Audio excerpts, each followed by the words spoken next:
Have you ever been in an argument about nuclear power? We have, and we found it frustrating and confusing, so let's try and get to grips with this topic.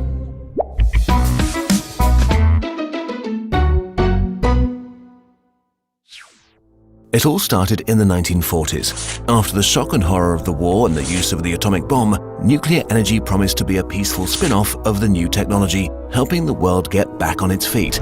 Everyone's imagination was running wild. Would electricity become free? Could nuclear power help settle the Antarctic? Would there be nuclear-powered cars, planes, or houses? It seemed that this was just a few years of hard work away. One thing was certain: the future was atomic.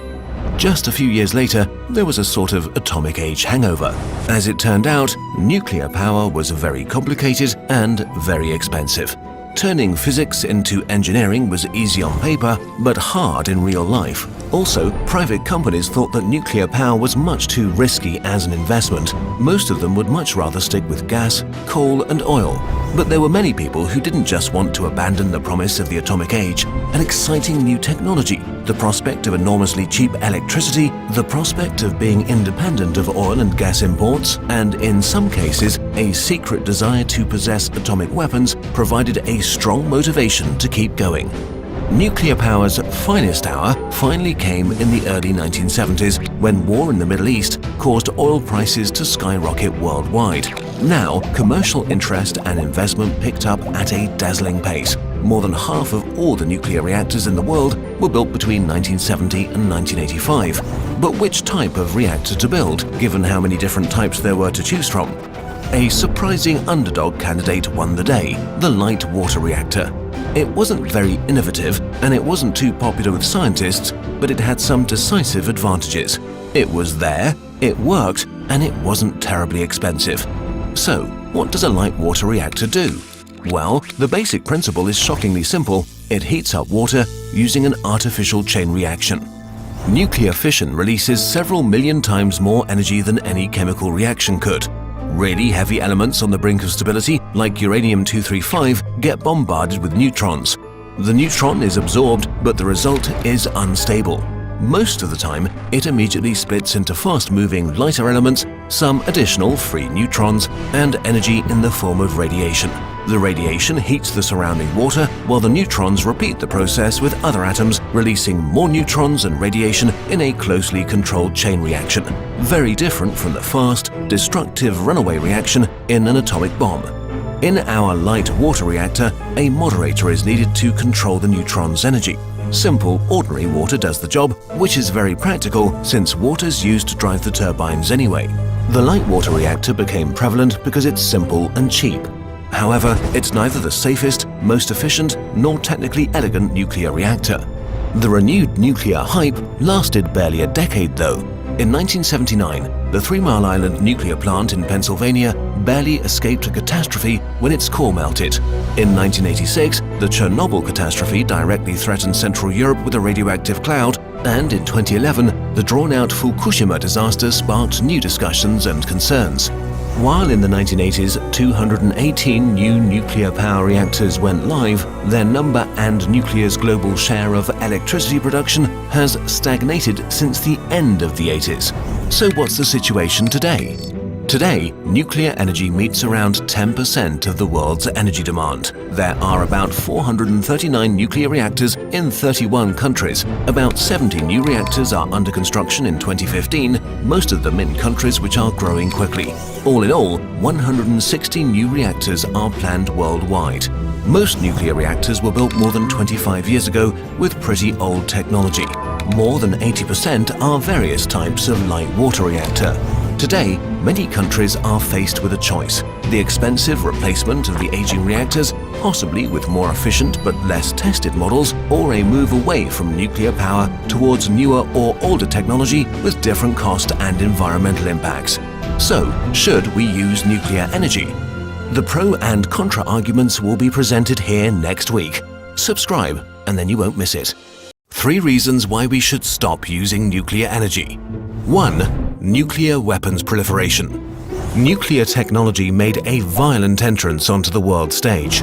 Just 1 year after the world's first ever nuclear test explosion in 1944, 2 large cities were destroyed by just 2 single bombs. After that, reactor technology slowly evolved as a means of generating electricity, but it's always been intimately connected with nuclear weapons technology. It's nearly impossible to develop nuclear weapons without access to reactor technology. In fact, the Nuclear Non-Proliferation Treaty serves the purpose of spreading nuclear reactor technology without spreading nuclear weapons with limited success. In 40 years, 5 countries have developed their own weapons with the help of reactor technology. The fact of the matter is that it can be very hard to distinguish a covert nuclear weapons program from the peaceful use of nuclear energy. In the 1970s, the big nuclear powers were happily selling peaceful technology to smaller countries, which then developed weapons of their own. The road to deadly nuclear weapons is always paved with peaceful reactors. 2. Nuclear waste and pollution.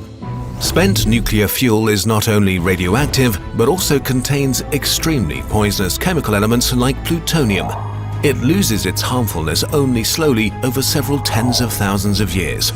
And there is also a process called reprocessing, which means the extraction of plutonium from spent nuclear fuel. It can be used for 2 purposes: to build nuclear weapons or to use it as new fuel. But hardly any of it is used as fuel because we don't have the right kind of reactors for that. A milligram will kill you, a few kilograms make an atomic bomb, and even an inconspicuous country like Germany literally has tons of the stuff just lying around because reprocessing sounded like a good idea decades ago. And where will all the waste go? After dumping it into the ocean was forbidden, we've tried to bury it, but we can't find a place where it will definitely stay secure for tens of thousands of years. Over 30 countries operate nearly 400 reactors, managing several hundred thousands of tons of nuclear waste, and only 1 is currently serious about opening a permanent civilian waste storage: tiny Finland. 3. Accidents and disasters. Over 60 years of nuclear power usage, there have been 7 major accidents in reactors or facilities dealing with nuclear waste. 3 of those were mostly contained, but 4 of them released significant amounts of radioactivity into the environment. In 1957, 1987 and 2011, large areas of land in Russia, Ukraine and Japan were rendered unfit for human habitation for decades to come. The number of deaths is highly disputed, but probably lies in the thousands. These disasters happened with nuclear reactors of very different types in very different countries and several decades apart. Looking at the numbers, we may as well ask ourselves, are 10% of the world's energy supply worth a devastating disaster every 30 years? Would 30% be worth another Fukushima or Chernobyl somewhere on Earth every 10 years? What area would have to be contaminated so we say no more? Where is the line? So, should we use nuclear energy? The risks may outweigh the benefits, and maybe we should stop looking into this direction and drop this technology for good. If you want to hear the other side of the argument, or a short introduction to nuclear energy, click here. 3 reasons why we should continue using nuclear energy. 1. Nuclear energy saves lives. In 2013, a study conducted by NASA found that nuclear energy has prevented around 1.8 million deaths. Even if you include the death tolls from Chernobyl and Fukushima, nuclear energy ranks last in death per energy unit produced. While nuclear waste is really toxic, it's usually stored somewhere, while the toxic byproducts of fossil fuels are pumped into the air we breathe every day. So, just by reducing the amount of fossil fuels burned, countless cases of cancer or lung disease and accidents in coal mines have been avoided. If we can choose between lots of dangerous stuff being put into a deep hole and lots and lots and lots of dangerous stuff being pumped into the atmosphere, the former seems more logical. Nuclear energy feels way more dangerous though.